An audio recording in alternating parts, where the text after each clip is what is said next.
সংসার জীবন মানেই কিন্তু সংসারকে টিকিয়ে রাখার জন্য অক্লান্ত পরিশ্রম। আর এই পরিশ্রম গৃহবধূরা কিন্তু সব সময় করে যাচ্ছে, শুধুমাত্র নিজেকে ভালো রাখার জন্য নয়, সংসার, ছেলে মেয়ে, স্বামী সকলকে ভালো রাখার জন্যই কিন্তু তাদের এই অক্লান্ত পরিশ্রম। গরম কি ঠান্ডা কিচ্ছু পরোয়া করে না।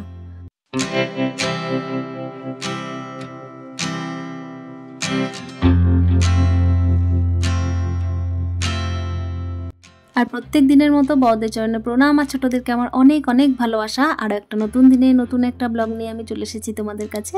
আশা করি তোমাদের খুব ভালো লাগবে। তো দেখো, সকাল সকাল উঠে পড়েছি। এটা তো প্রত্যেক দিন উঠতে হয়, কিন্তু ব্যাপার হচ্ছে আজকে আরও একটু তাড়াতাড়ি উঠতে হয়েছে। ছেলের তো এদিকে পরীক্ষা চলছেই, তোমরা জানো। আর তার সাথে আমার হাজব্যান্ড আজকে আবার চলে যাচ্ছে, যেতে হবে, এগুলো আমি মানিয়ে নিয়েছি। আগে খুব কষ্ট হতো, এখনও হয়, তবে এখন ইদানিং এগুলো হ্যাবিট হয়ে গেছে। তো দেখো, বিছানাটা পরিষ্কার করে নিয়েছি। ওই রুমেতে এখনও ছেলে আর ওর বাবা ওঠেনি, সেই জন্য এই রুমের বিছানাটাই পরিষ্কার করে নিলাম। তো এখানে পরিষ্কার করে এদিকে রুমের যে জানলাগুলো আছে সেগুলো খুলে দিয়েছি। আর আজকে তাড়াহুড়োটা খুবই বেশি, মানে কি, একদিকে ছেলে যাবে, একদিকে ওর বাবা যাবে। তো খাওয়া দাওয়ার তাড়া আছে, প্যাকিং আছে, সব কিছু আছে। আর এখানে দেখো ডাইনিংয়ে জানলা টানলাগুলো খুলে দিয়েছি। মেঘলা ওয়েদার, একবার করে বৃষ্টি আসছে, একবার করে আসছে না, কিছু মন স্থির করা যায় না। তো যাই হোক, সকালবেলায় একটু ভালো ওয়েদারটা রয়েছে মনে হচ্ছে, কিন্তু মেঘলা ওয়েদারটা বেশ আছেই।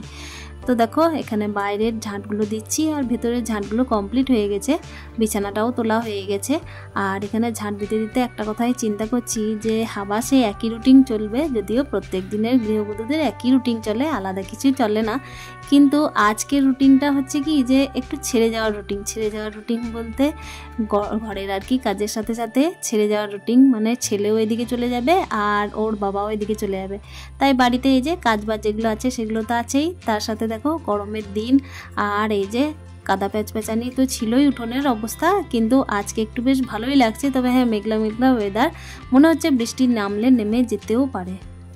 সে বৃষ্টি নামুক কি রোদ হোক, গরম হোক কি ঠান্ডা হোক, সব কিছুর মধ্যে আমাদের সব রকমভাবেই অভ্যাস করে ফেলেছি, তাই না? তো দেখো, এখানে উঠোনে ঝাঁট দিতে কিন্তু আমি এর আগেই কিন্তু বাসনগুলো বের করে দিয়েছিলাম। বাসনগুলো বলতে যেগুলো রাত্রে খাওয়া হয়েছিল সেই বাসনগুলোই, তো এগুলো ধোয়া হয়নি, তো সেগুলো বের করে দিয়েছি। আর এখানে উঠোন পরিষ্কার করে আমি জল ঢেলে দেবো। জল বলতে আজকে উঠোনটা ধুলাম না, কেন কি কাল তো বৃষ্টি দেয়নি, সেজন্য মনে হচ্ছে আজকে আর উঠোন ধোয়াধুয়ি করতে হবে না। আর তাড়াহুড়ো আছে প্রচণ্ড পরিমাণে, সেজন্য উঠোনটা ধুলাম না। সামান্য এই যেদিকে এঁটুগুলো পাস হয় আর কি, ড্রেনের দিকেই আমি একটু ঝাঁটটার দিয়ে জল দিয়ে পরিষ্কার করে দিলাম। তারপর বাসনগুলো ঠিক জায়গায় রেখে আমি নিজের কাজগুলো সেরে ফেলবো। আর সকালবেলায় তো যে কাজগুলো, আজকে মনে হচ্ছে রোদ উঠেছে, তো সেই কাজগুলো তো করেই ফেলছি, কেন কি আজকে একটু কাছাকাছির দিকে যাব ভাবছিলাম, কিন্তু সেটা গেলেও হয়তো নাও হতে পারে, কেন কি সায়ন থেকে ড্যাডি আজকে চলে যাবে। তো এদিকে স্নান টান সেরে নিয়েছি আমি, আর ওদিকে আমি কিছু কাপড় ছিল সেগুলো ভিজিয়ে দিয়ে মিলে দিয়ে এসেছি।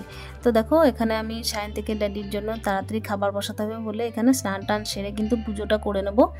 আর এখানে স্নান করার পরে আমি একটা যে অ্যালোভেরা জেল থাকে, সেই অ্যালোভেরা জেলটা মুখে নিয়ে নিলাম, আর চুলগুলো আমি মুছে নিচ্ছি। কিন্তু চুল আমি সাধারণত বাড়ির ভেতরে আঁচড়াই না, আসলে চারিদিকে চুল হয়, আর সেই খাটাখাটনি আমারই হবে।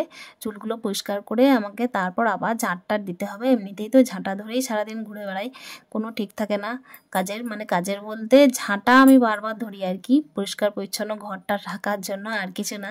তো দেখো, এখানে সিঁদুর পরে নিয়েছি, আর চুলটা আমি বাইরে গিয়ে প্রত্যেক দিনের মতো কিন্তু আঁচড়ে নেব। তো নিজে রেডি টেডি হয়ে গেলাম। তারপরে এই যে আমার সব থেকে প্রিয় ঠাকুর মন্দির চলে এসেছি। এখানে পুজো টুজো সেরে নেব। পুজো টুজো সেরে আজকে রান্নাবান্নার তাড়া আছে। রান্নাবান্নার তাড়া বলতে খাওয়া দাওয়াটা একটু তাড়াতাড়ি করতে হবে, 12টার আগেই। ছেলেকেও খাওয়াতে হবে, আবার হাজব্যান্ডকেও খাইয়ে দাইয়ে পাঠাতে হবে। এদিকে প্যাকিংও হয়ে গেছে। তো দেখো, পুজো মন্দিরে এসে পুজোটা সেরে নেব আমি। আর ওদিকে দেখো, আমি তুলসী পাতাটা তুলতে চলে এসেছি। রোদটা আজকে বেশ সুন্দরভাবে পড়েছে।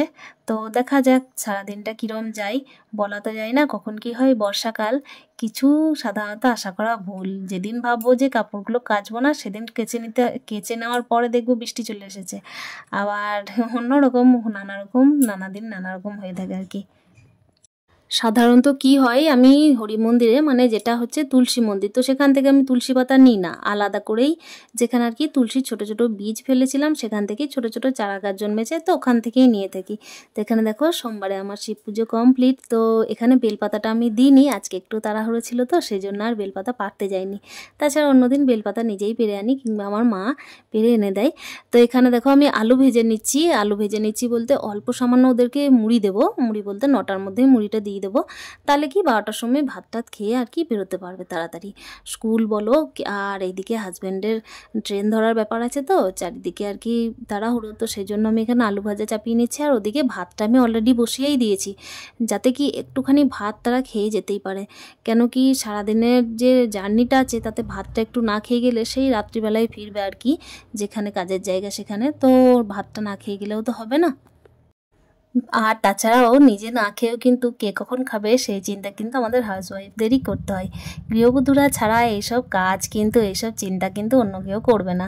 নিজে খালি পেটে থাকলেও কিন্তু অন্যের পেট কী করে ভরাতে হয় তারা কিন্তু খুব ভালো করে জানে। আর ওদিকে আমি আলু ভাজা মুড়ি সামান্য টিফিনের জন্য দিয়ে দিয়েছিলাম, আর এখানে করছি ঝিঙে আলু পোস্ত। তো এখানে পোস্তটা বেটে নেবো আজকে। আর পোস্তটা দেখো আজকে এখনও পর্যন্ত কিন্তু ওয়েদারটা বেশ ভালোই আছে। তো দেখো পোস্তটা বাইরে বাটতে চলে এসেছি। পোস্ত তো আমি মিক্সির মধ্যে বাটি না, সেই জন্য আমি পোস্তটা বাইরে বেটে নেব।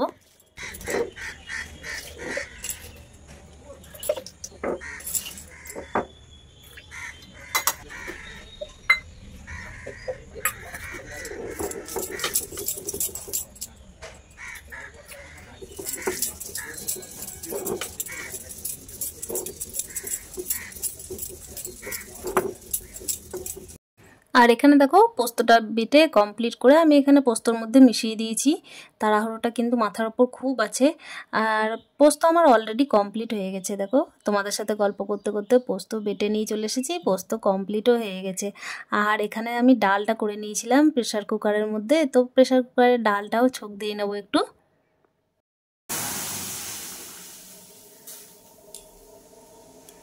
তো দেখো মুসুর ডাল ভিজিয়েছিলাম তো মিক্সির মধ্যে, এটাই আমি একটু বেটে নেব। হালকা করে বাটবো আর কি, মানে মিক্সির মধ্যে একবার থেকে দুবার ঘোরাবো, বেশি মিহি মতো বাটবো না। তো এটা মিহি করে বেশি বাটলে না খেতে ভালো লাগবে না। তো ভাবলাম যে একটু পেঁয়াজ লঙ্কা কুচো করে একটু বড়া করা যেতেই পারে, কেন কি তাড়াহুড়ো আছে খুব। এগুলো তো হাতের কাছে ছিল, সেভাবে সবজি কিছু আনিনি আমি আজকে, যা ছিল তাই দিয়েই রান্না করলাম। আর মাছ ছিল, তো মাছের ঝোলটা ছিল, তো সেটা আমি একটু গরম করে দেবো। তো এই যে বড়া করার জন্য আমি পেঁয়াজ লঙ্কা কুচো করে নিচ্ছি। আর ওইদিকে ছেলেকে আমি স্নান করিয়ে দিয়েছি। ছেলেকে স্নান করিয়ে দিয়েছি বলতে ছেলের যে স্কুল আছে না সেই জন্য স্নান করিয়ে দিয়েছি। আর হাজব্যান্ডও স্নান করে নিয়েছে। তো মাঝে আমি একটু তাড়াতাড়ি কোনো রকমে আর কি গোগ্রাসে গিলে আর কি মুড়িটা খেয়েছিলাম। তো এর মধ্যে দেখো পেঁয়াজ লঙ্কা দিয়ে আমি এরপর বড়াটা চাপানোর জন্য ব্যবস্থা করছি। আর কি বলবো বন্ধুরা, তোমাদের আর কিছু বলার নেই। আসলে ব্যাপার হচ্ছে মেয়েরা চাইলে কিনা পারে, এটাই হচ্ছে ব্যাপার। যে কোনো পরিস্থিতিতে যে কোনো রকমে যে কোনো সমস্যায় তারা কিন্তু পেরে উঠতেই হবে তাদেরকে, তাতে একা থাকা যাই থাক। আর আমি সাধারণত একাই থাকি, কিন্তু সেই দিকগুলো ভাবনা চিন্তা করতে গেলেও হবে না। প্রত্যেক দিনের যা রুটিন থাকে সংসারের জন্য সেগুলো করতেই হয়, হাত গুটিয়ে বসে থাকলেও হয় না। আর এখানে দেখো পেঁয়াজ লঙ্কা কুচো করে আমি এই যে বড়াটা চাপিয়ে দিয়েছি। মনে হচ্ছে বেশ ভালোই হবে, তবে হ্যাঁ আকার আকৃতিগুলো খুব একটা ভালো নেই। কেন কি এই যে তাড়াহুড়ো তাড়াহুড়ো মাথার ওপর থাকলে না আর কোনো কিছুই কিন্তু সেই ঠিকঠাকভাবে শেপ আসে না আর কি। শেপ বলতে রান্নার জানি না কীরকম কী টেস্ট হয়, কিন্তু করার চেষ্টা করি।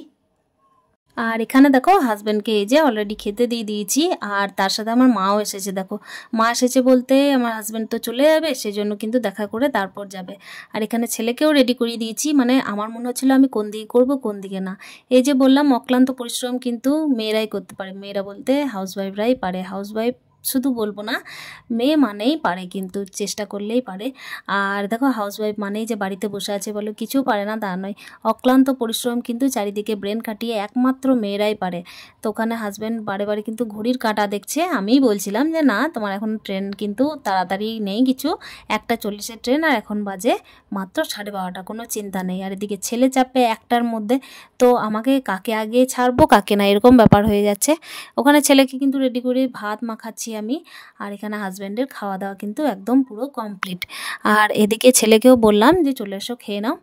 তো তো ও কিন্তু চিন্তা করছিল ড্যাডির সঙ্গে যাওয়ার, কিন্তু সেটা সম্ভব নয়। তো এখানে বসে পড়লো খাওয়া দাওয়া করতে। আর এদিকে আমার কিন্তু মনের মধ্যে এই চিন্তা যে চলে যাওয়ার পর কিন্তু আবার সেই একই রুটিন, একই রকম চিন্তা থাকবে। তো দেখো কাকে ছাড়বো কাকে না, এদিকে হাজব্যান্ড রেডি হয়ে কিন্তু বেরিয়ে পড়েছে আর বারবার কিন্তু পিছন ফিরে দেখছে। সেই তো প্রত্যেক দিনের একই জীবনযাত্রা, কিন্তু কিছু করার নেই বন্ধুরা, এভাবেই আমাদের চলতে হবে। তো দেখো যাওয়ার সময় কিন্তু বারবার পিছন ফিরে তাকিয়ে কিন্তু টাটা করছে। কি বলবো, আর কিছু বলার নেই, এভাবেই চলতে থাকে প্রত্যেক মাস। তো এদিকে ছেলেকে গাড়িতে চাপিয়ে দিয়ে এসেছি, স্কুলের গাড়িতে। আর এদিকে আমার হাজব্যান্ডও চলে গেছে, আবার কবে আসবে জানি না। একই রকম রুটিন আবার চলতে থাকবে। দেখো রান্নাঘরে একই অবস্থায় পড়ে আছে, সব কিছু ঠিকঠাক করব, তারপর নিজে খাওয়া দাওয়া করব। তো ব্লগটা আমি আর কন্টিনিউ করছি না। নতুন পুরনো সকল বন্ধুকে আমার অনেক অনেক ধন্যবাদ। তোমাদের সাথে দেখা হচ্ছে নেক্সট ব্লগে। ততক্ষণের জন্য স্টে হ্যাপি উইথ হ্যাপি মন। টাটা।